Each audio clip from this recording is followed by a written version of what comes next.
إذا كان يمكنني إعطائك شيء في هذه الحياة كنت سأمنحك القدرة على رؤية نفسك بعيني.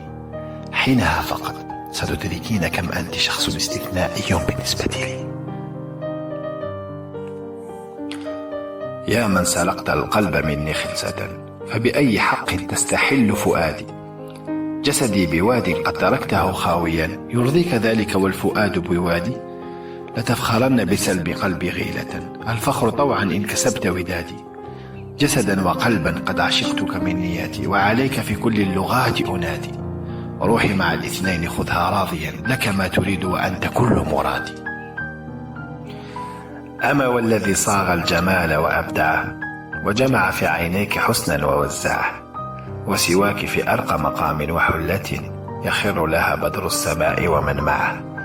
لقد كنت في هذا الزمان فريدة، تشير لها أيد وترفع قبعة. تباهي فقد نلت الجمال بأسره، وحست صفات الحسن وهي مجمعة.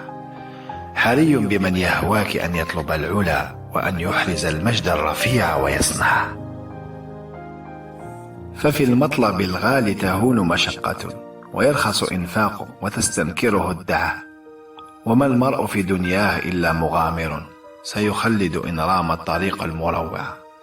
ولا تكترث إن كنت وحدك سائرا، غريب على الجحال من فيه منفعة. وزامر هذا الحي يشقى بأرضه، وأنغامه تسري إلى الناس ممتعة. ولا تلتفت للحاسدين فإنهم رأوا عجزهم في كل نفس مطوعة. يعز عليهم أن يروا فيك همة، تدور لحاهم ما لهم غير جعجعة. على الله في أمر اعتمادي، وإنني بلا عونه ألقى حبالي مقطعة. هو الواحد الوهاب يرضي بفضله، وأبوابه للطارقين مشرعة. ومن غيره ينجيك في كل حادث، ومن غيره